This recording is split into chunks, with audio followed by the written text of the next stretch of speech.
नमस्कार, आप देख रहे हैं सुदर्शन न्यूज। मैं हूं आपके साथ शिवम दत्त मेहता और अंतर्राष्ट्रीय शो यानी कि वर्ल्ड वॉच वर्ल्ड वॉर में आपका स्वागत है। इस शो में बड़ी खबरें आपका इंतजार करती हैं। हर रोज एक नया मुद्दा आपके लिए हम लेकर आते हैं, क्योंकि अगर आप सोचते हैं कि अंतर्राष्ट्रीय जगत में कुछ घटित होता है उसका असर आपके जीवन पर नहीं होता, तो ऐसा सोचना बिल्कुल गलत है। अब बात करेंगे भारत की और साथ ही साथ चीन की। आपको याद होगा कि भारत चीन की ब्रिक्स समिट में मुलाकात मामूली नहीं थी। 5 सालों बाद दोनों देशों ने द्विपक्षीय बातचीत की है और दोनों के सबसे बड़े लोकतंत्र ने अपने सबसे मजबूत पड़ोसी से, दोनों बड़े लोकतंत्रों ने अपने सबसे मजबूत पड़ोसियों से आमने सामने बैठकर मुलाकात की है। कजान में, रूस के कजान में दोनों देशों ने द्विपक्षीय बातचीत की है और इतना ही नहीं, कोर कमांड की इससे पहले 21 बार बैठकें हो चुकी हैं। तो अगर बात करें सैन्य स्तर पर, तो उस स्तर पर तो काफी बैठकें हो चुकी हैं, लेकिन अब मोदी और जिनपिंग की जब बात हो चुकी है, तो क्या इसके कुछ अच्छे मायने हैं, इसका कुछ बड़ा असर होने वाला है, ये आपको हम समझाने का प्रयास कर रहे हैं। कोर कमांड की इससे पहले 21 बार बैठकें हो चुकी हैं और उसके बाद इस तरफ देखिए दोनों देश आगे बढ़े हैं। जो एलएसी पर तनावपूर्ण स्थिति थी, आपको बताएं कि वहां जो बफर जोन थे 2020 के पहले, वहां पेट्रोलिंग की जाती है उसके लिए जाया जाता था और तनाव बढ़ने के बाद वो बंद हो गया है, लेकिन अब फिर से उसकी शुरुआत हो सकती है। बात यह हुई थी कि भारत के दावे वाले इलाके से चीन अपने सैनिक वापस लेगा और भारत की ओर से भी सेना की तैनाती चरणबद्ध तरीके से वहां पर की जाएगी, जिससे दोनों ही देशों के सैनिक अपने अपने इलाकों में गश्त कर सकेंगे। ऐसा नहीं है कि वे रातों रात हो जाएगा, इसमें वक्त जरूर लगेगा, लेकिन इसकी तैयारी शुरू हो चुकी है। एलएसी पर लौटती शांति के साथ ही दोनों ने आपस के रिश्तों के सुधार की बात कह डाली है, लेकिन सवाल यह है कि क्या भारत का भरोसा दोबारा पाने में चीन सफल हो पाएगा? क्या चीन पर भरोसा किया जा सकता है? देखिए हमारी ये खास रिपोर्ट और मामले की गंभीरता को भी समझिएगा। 7 से 8 दशकों के बाद भारत चीन के रिश्तों का रोलर कोस्टर अब नए मुकाम पर पहुंचता हुआ दिखाई दे रहा है, क्योंकि 5 साल बाद प्रधानमंत्री नरेंद्र मोदी और चीनी राष्ट्रपति जिनपिंग के बीच नई बात और नई शुरुआत हो रही है। और शुरुआत की बुनियादी शर्त यही है कि जिस लद्दाख की पूर्वी हिस्से में 4 साल पहले मार्च के महीने में चीन घुस आया था, वहां से वापस जाएगा और भारत को पहले की तरह एलएसी पर फौजी गश्त और निगरानी का मौका मिलेगा। जानकारी के मुताबिक शुरुआती तैयारी में ये तय हो रहा है कि दोनों जवान महीने में 2 बार गश्त करेंगे, जिसमें सैनिकों की संख्या 14 से 15 के करीब होगी। दोनों देशों को पेट्रोलिंग की तारीख और समय पहले से ही बताना होगा, ताकि उनका आमना सामना ना हो सके, और हर महीने कमांडर लेवल की बैठक भी होगी। भारत चीन के रिश्ते के बीच तनाव का सबसे बड़ा कारण चीन की घुसपैठ है, और 4 साल की बातचीत के बाद दोनों देशों के नेतृत्व और सेना ने अगर सहमति बनाई है, तो सरहद से देशों को विकास के विषय में ये बड़ा कदम है। और यही वजह है कि भारत दुनिया का सबसे ऊंचा एयरफील्ड बनाने में सफल रहा।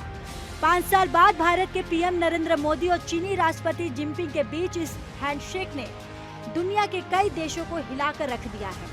50 मिनट की बातचीत में चीन और भारत ने आपसी विश्वास और सम्मान सीमा विवाद को जल्द निपटाने पर जोर दिया है।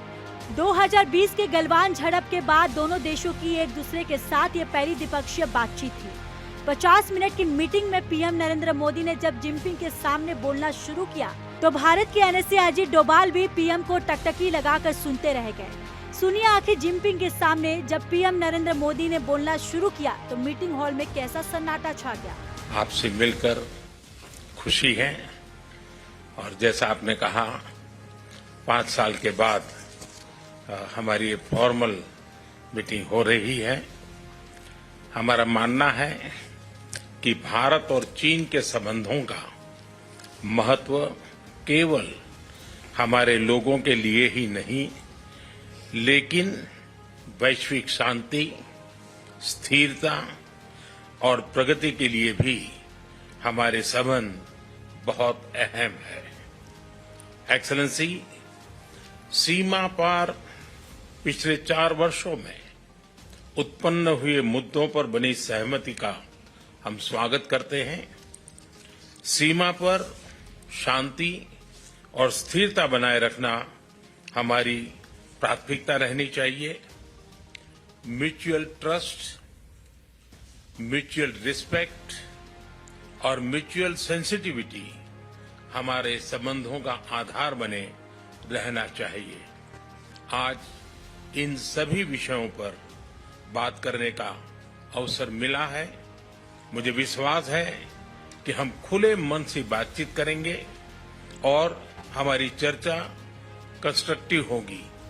धन्यवाद। बता दें, इससे पहले चीन के राष्ट्रपति शी जिनपिंग ने अपना बात रखते हुए कहा था, दोनों देशों को अपने मतभेदों को सही तरीके से संभालना चाहिए। उन्होंने कहा, अपने विकास के सपनों को साकार करने के लिए कम्युनिकेशन और आपसी सहयोग को मजबूत रखना चाहिए।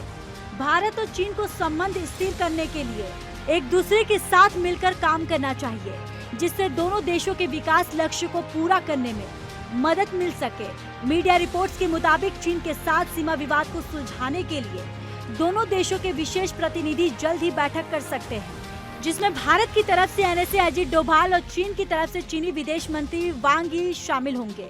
गौरतलब है कि इससे पहले भारत के विदेश सचिव विक्रम मिस्री ने बताया था कि भारत और चीन के बीच पूर्वी लद्दाख LAC पर पेट्रोलिंग को लेकर समझौते पर सहमति बन गई है। इससे मई 2020 के पहले की स्थिति वापस आएगी। बता दें, पीएम मोदी में ब्रिक्स समिट की साइडलाइन में पीएम नरेंद्र मोदी UAE के राष्ट्रपति शेख मोहम्मद बिन जायद अल नाह्यान से भी मुलाकात की। समिट के पहले दिन पीएम नरेंद्र मोदी ने ईरान के राष्ट्रपति मसूद पेजेश्कियन से भी मुलाकात की थी। ईरान के राष्ट्रपति बनने के बाद पेजेश्कियन की पीएम नरेंद्र मोदी से ये पहली मुलाकात थी। रूस से अजित डोभाल ब्रिक्स समिट के समापन के बाद स्वदेश यानी भारत वापस आ चुके हैं। वही जानकारी के लिए बता दें कि 2025 में होने वाले ब्रिक्स शिखर सम्मेलन की अध्यक्षता ब्राजील के पास चली गई है। अगले साल 1 जनवरी को ब्राजील अब ब्रिक्स सम्मेलन की अध्यक्षता ग्रहण करेगा। पीएम नरेंद्र मोदी ने रूस में आयोजित ब्रिक्स समिट में ब्राजील को अध्यक्षता मिलने पर शुभकामनाएं भी दी है। Bureau report, Sudarshan news. हमने भारत की बात की, चीन की बात की, ब्रिक्स की बात की, लेकिन क्या वाकई हमें भरोसा करना चाहिए चीन पर?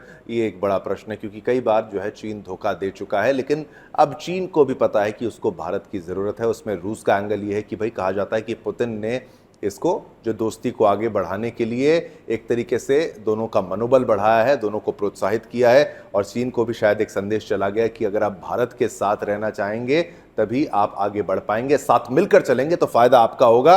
अगर आप ऐसी टकराव की स्थिति बना के रखेंगे और आप एक भारत नामक शेर को आप अपनी आंखें दिखाने का प्रयास करेंगे, ड्रैगन तो केवल एक काल्पनिक जानवर है, शेर तो असली में होता है। तो भारत वो शेर है जिससे चीन अब सावधान है। अब आगे बढ़ते हैं, अगली खबर का रुख करते हैं। इजराइल ईरान युद्ध के बीच तुर्की पर बुधवार को आतंकी हमला हुआ है। तुर्की की राजधानी अंकारा में एविएशन कंपनी ट्यूसास के मुख्यालय के बाहर एक बड़ा आतंकी हमला हुआ है। इसके बाद आतंकियों ने परिसर में मौजूद कई लोगों को बंधक भी बना लिया। देखिए, मामले की प्रारंभिक जांच में इस हमले को आत्मघाती बम विस्फोट बताया जा रहा था कि भाई इसमें बम विस्फोट हुआ है, जो कि आतंकी। ये तस्वीरें आप देखिए, ये आतंकी हमले की तस्वीरें हैं। देखिए, लोग भाग रहे हैं, बचकर अपनी जान बचाने का प्रयास कर रहे हैं। तो एक तरफ यहां पर आतंकवादी भी फुल एक्शन मोड में है कि भाई उन्होंने हमला करना है। आप सोचिए, आतंकी परिसर में मौजूद कई लोगों को बंधक बना लिया था उन्होंने। मामले की प्रारंभिक जांच में इस हमले को आत्मघाती बम विस्फोट बताया गया। सुरक्षा बलों ने तुरंत कार्रवाई करते हुए 2 आतंकियों को मार गिराया है। बता दें कि वहां मौजूद 2 आतंकवादी लगातार हमला कर रहे थे। आतंकियों ने कई लोगों को बंधक भी बना लिया और इस हमले में 10 लोगों की मौत की खबर भी सामने आ रही है। हालांकि मौत का आंकड़ा अभी और बढ़ सकता है। सुरक्षा बलों ने तुरंत कार्रवाई करते हुए हमलावरों को ढेर भी कर दिया। मामले की प्रारंभिक जांच में इस हमले को आत्मघाती बम विस्फोट तो बताया गया और यह हमला इतना घातक था कि इस हमले को 26/11 वाले आतंकी हमले से भी कंपेयर किया जा रहा है, उसके साथ तुलना की जा रही है। हमले की तुलना में मुंबई में 26/11 को हुए आतंकी हमले की तो कंपैरिजन की बात तो आपको बता दी है। और मुंबई में आपको याद होगा नवंबर 2008 में हुए आतंकी हमलों में कुल 175 लोग मारे गए थे और 300 से अधिक लोग घायल हुए थे। इस हमले में 9 आतंकी शामिल थे और हमले को अंजाम लश्कर तैयबा ने दिया था। सोचिए, एक ऐसे जगह पर यह हमला हुआ है जिससे पहले कभी भारत से अच्छे रिश्ते नहीं होते थे तुर्की के। फिर भारत ने हर बार पहल की है, मदद की पेशकश हर बार की है, चाहे कोविड के दौरान हो, चाहे भूकंप के दौरान हो। बुधवार 26 नवंबर से शनिवार 29 नवंबर 2008 तक आतंकियों ने, सोचिए, मुंबई में कहर बरपाया था और तुर्की के इंटीरियर मिनिस्टर अली एरिकियाला ने इसे आतंकवादी हमला करार दिया था। बता दें कि यह हमला तुर्की में उस वक्त हुआ जब तुर्की के राष्ट्रपति रजब तैयब एर्दोगान ब्रिक्स समिट में शामिल होने के लिए रूस पहुंचे थे। तो क्या यह संदेश था ये भी आपको सोचना होगा। संदेश के तौर पर दिया गया था क्या? वहीं दूसरी तरफ उनके देश पर यह आतंकी हमला हुआ। अंकारा में ट्यूसैस एरोस्पेस इंडस्ट्रीज के मुख्यालय पर हुए हमले के बाद हमलावरों ने कंपनी के अंदर घुसकर लोगों को बंधक बना लिया। इन बंधकों को सुरक्षित छुड़ाने के साथ ही आतंकियों के खात्मे के लिए सुरक्षा बलों ने ऑपरेशन शुरू भी कर दिया। अब क्या है ट्यूसैस, ये आपको बताएंगे ग्राफिक्स के माध्यम से, वो समझाने का प्रयास करेंगे। बड़ी स्क्रीन पर चलेंगे आपके लिए। इस तुर्की हमले को लेकर हमने जो ग्राफिक्स बनाए हैं वो आपको कुछ ही पलों में बड़ी स्क्रीन पर दिखाने का प्रयास करते हैं। चलिए, ये कैसे हमला हुआ था आपको बता दें कि आतंकियों के इस हमले के बदले में जो बदला है तुर्की के राष्ट्रपति रेसेप तैयब एर्दोगान ने लिया है। अब आज चलिए पहले आपको डिटेल में समझाने का प्रयास करता हूं क्या है ट्यूसैस। ट्यूसैस का पूरा नाम है तुर्की एरोस्पेस इंडस्ट्रीज, तो ये ट्यूसैस है। यहां पर हमला हुआ है, जो आतंकी हमला हुआ है। सोचिए कितनी बड़ी प्लानिंग के साथ ये हमला किया गया होगा, और जब ब्रिक्स में अगर कोई गया हो लीडर, शीर्ष नेतृत्व, तब ये हमला किया गया है। ये तुर्की की एक रक्षा और विमानन कंपनी है, यानी डिफेंस एंड एरोस्पेस कंपनी है। तो इसको टारगेट बनाना आतंकियों के द्वारा, ये एक संदेश दिया जाता है कि भाई आपके मेन जो रीढ़ की हड्डी है उसको तोड़ने का प्रयास है। अब आप जाइए, अब आप ये देखिए, अगर ट्यूसैस पर हमला होता है तो इसका असर कैसे होता है कि भाई राष्ट्रपति रेसेप तैयब एर्दोगान ने के बदले की बात तक कह दी है। तुर्की की वायुसेना ने बुधवार को इराक और सीरिया में कुर्दिश आतंकवादियों के ठिकानों पर हमला भी किया। तो असर इस पूरी घटना का आप समझ पा रहे होंगे। अब ट्यूसैस के बारे में और बता दें, हाईटेक एरोस्पेस और रक्षा क्षेत्र में बड़ा योगदान देती है। जैसे कोई भी एरोस्पेस और डिफेंस कंपनी होती है उसका योगदान बड़ा ही होता है, तो तुर्की के मामले में तुर्की के पहले राष्ट्रीय लड़ाकू विमान यानी कि कान का उत्पादन भी इसने ही किया था। तो जहां से लड़ाकू विमान का उत्पादन हो रहा है उस जगह पर यह हमला है, जो कि डिफेंस एरोस्पेस, वहां पर रिसर्च सेंटर है, हथियारों का प्रोडक्शन साफ साफ तौर पर कहा जाए तो वहां पर होता है, उस पर हमला हो गया है। तो अगर आप आतंकियों का समर्थन करेंगे तो किसी न किसी दिन आप आतंक का शिकार भी हो जाएंगे। तो तुर्की के साथ कुछ ना कुछ वैसा ही हुआ है। ट्यूसैस ने तुर्की की सैन्य आवश्यकताओं को पूरा करने का जो है वो काम हमेशा से किया ही है, और वैश्विक स्तर पर भी विमानन और रक्षा उत्पादों का निर्यात करती है। कि भाई यही है जो हथियारों से लेकर तमाम चीजों को इंपोर्ट एक्सपोर्ट, सारा काम इसी का यहां पर माना जाता है। ट्यूसैस लड़ाकू विमानों, हेलीकॉप्टरों और यूएवी यानी अनमैन्ड एरियल व्हीकल जो होता है उनको, ड्रोन का जो जिसे कहा जाता है, उसका निर्माण करता है। तो ड्रोन टेक्नोलॉजी के क्षेत्र में कह लीजिए, लड़ाकू विमान कह लीजिए, बम हथियार कह लीजिए, सब कुछ जो होता है वो ट्यूसैस में होता है। और उसी पर आतंकी जो हमला होना था वो हो गया, और बदला कैसे लिया गया वो बताएंगे आपको। तुर्की वायुसेना ने इराक और सीरिया में हमला किया। तुर्की ने कैसे लिया बदला, अब इसका बदला भी जो है वो आपको बता रहे हैं। इसका बदला भी ले लिया गया। आतंकी हमला हुआ, ऐसा नहीं कि चुपचाप बैठा है तुर्की ने बदला भी ले लिया आतंकवादियों से, अब जो भी इनकी भाषा में कहा जाए। तुर्की ने अब कैसे बदला लिया इसमें, तुर्की ने कुर्दिश उग्रवादियों को ठिकानों पर उनके जो हमला था वो किया था। तो ये ग्राफिक्स के माध्यम से आपको हमने बताने का प्रयास किया कि बदला कैसे ले लिया गया, और भी कुछ अगर हो इसमें। 5 आतंकी मारे गए और 30 से ज्यादा ठिकानों को नष्ट कर दिया गया। तो टोटल ये आपको हमने समझाने का प्रयास किया कैसे डिटेल में हथियारों का जो इस्तेमाल किया गया था, तो उसका जवाब भी हथियारों के साथ दिया गया। इस्तांबुल में एक प्रमुख व्यापार मेले के दौरान ये हमला किया था। चलिए और भी ग्राफिक्स आपको बताएंगे, सब कुछ डिटेल से समझाएंगे। की बात, भारत सरकार ने दावा किया है कि कनाडा की बॉर्डर पुलिस में एक खालिस्तानी आतंकी शामिल है। जी हां, कनाडा की बॉर्डर पुलिस सर्विसेज में खालिस्तानी आतंकी है। रिपोर्ट्स के मुताबिक संदीप सिंह सिद्धू उर्फ सनी के संबंध आतंकवादी संगठन ISI के साथ भी हैं। इस पर शौर्य चक्र विजेता बलविंदर सिंह संधू की हत्या का भी आरोप है। भारत की राष्ट्रीय जांच एजेंसी NIA ने सनी को 2020 में संधू की हत्या, सोचिए संधू की हत्या के मामले में वांटेड लिस्ट में शामिल किया था। संधू की हत्या 10 अक्टूबर 2020 को उनके घर पंजाब के तरन तारण जिले के भिखीविंड में ही की गई थी। पंजाब के शिक्षक बलविंदर सिंह संधू को खालिस्तानी आतंकवाद के खिलाफ किए उनके प्रयासों के लिए 14 अप्रैल 1993 को शौर्य चक्र से सम्मानित किया गया था। कनाडा से खालिस्तानियों ने संधू की हत्या की साजिश रची थी। NIA ने इसी हफ्ते सुप्रीम कोर्ट में कहा था कि बलविंदर सिंह संधू की हत्या के पीछे कनाडा में रहने वाले खालिस्तानी आतंकवादियों का हाथ था। उन्होंने बताया कि खालिस्तानी लिबरेशन फोर्स KLF के सनी जो है वो टोरंटो, सुखमीत पाल सिंह सुख और लखवीर सिंह रोड़े ने ही हत्या की प्लानिंग की थी। लखवीर सिंह रोड़े खालिस्तानी आतंकवादी जरनैल सिंह भिंडरावाला का भतीजा है और KLF का प्रमुख है। KLF जनवरी 2016 से अक्टूबर 2017 तक 7 लोगों की हत्याओं में शामिल था।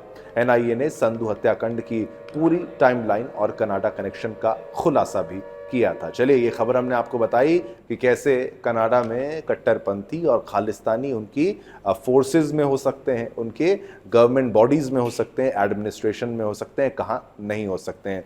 आज्ञा दीजिए, समय इतनी अनुमति देता आपके साथ संवाद करने की। कल फिर आएंगे, नए मुद्दे होंगे, अंतर्राष्ट्रीय और राष्ट्रीय जगत के वो मुद्दे जिनका असर आपके जीवन पर होगा। तब तक के लिए मुझे शिवम दत्त मेहता को आज्ञा दीजिए और